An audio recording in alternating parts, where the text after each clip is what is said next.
What you're about to hear happened to someone just like you. Someone who thought they were safe. This is the story of the house on Crimson Hill, where visitors check in, but they never check out.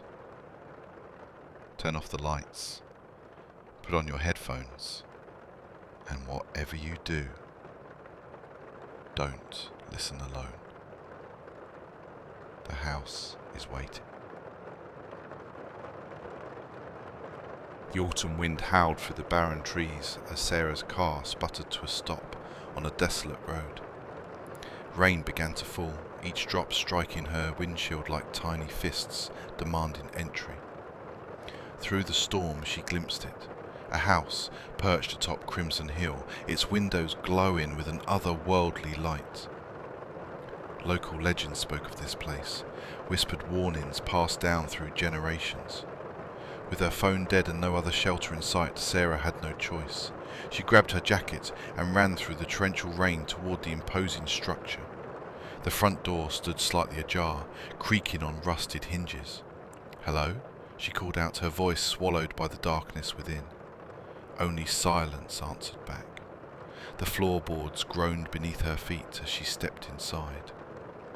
The air was thick with the scent of decay and something else. Something sweet and sickening. Portraits lined the hallway, their painted eyes seeming to follow her movement. In the dim light she could swear she saw them blink, their lips curve into knowing smiles. A child's laughter echoed from somewhere deep within the house. Sarah froze. The sound was wrong, too high, too sharp, lasting far longer than any human breath could sustain. She found herself drawn to a grand staircase, its banister carved with twisted figures that seemed to writhe in the shadows. Each step upward felt like descending into a nightmare. "You shouldn't have come here," a voice whispered behind her.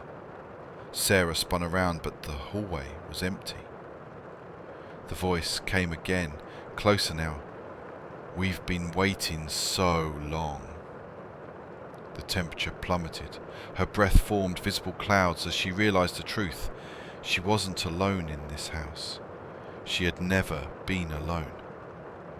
Doors began slamming throughout the house in rapid succession. Bang, bang, bang! The sound reverberated through her bones, each slam like a heartbeat of something ancient and malevolent. In the master bedroom she found them. Dozens of photographs scattered across the floor. Each showed the same scene. This very room with different people standing exactly where she now stood. Their faces were frozen in expressions of pure terror, and in every single photograph, lurking just behind each victim, was the same dark figure with eyes like burning coals. Sarah felt a cold presence behind her. Slowly she turned around. The figure from the photographs stood there, taller than any human should be, its shadow stretching impossibly long across the floor. "Welcome home, Sarah," it spoke with a voice like grinding stone. "Your room has been prepared for decades. We knew you would find your way to us eventually." She tried to run, but her legs wouldn't obey. The walls began to bleed a crimson substance that spelled out names, hundreds of names of those who had come before her. The last thing Sarah saw was her own name appearing on the wall in fresh dripping letters. The house had claimed another soul, and somewhere, in the darkness, that terrible child's laughter began again. They say on stormy nights, you can still see a light in the window of the house on Crimson Hill. And if you listen carefully, you might hear Sarah calling out, trying to warn the next traveller away. But the house is patient, the house is hungry, and the house on Crimson Hill is always waiting for someone new to come home.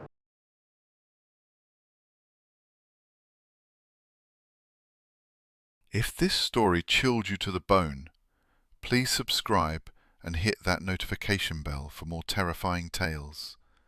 What horror story should I tell next? Drop a comment below. Cursed objects? Abandoned hospitals? Something that follows you home from the woods? Your nightmare could become my next story. Don't forget to like and share if you dare. And remember, when you hear strange noises tonight, just tell yourself it's probably nothing. Sweet dreams, and keep the lights on.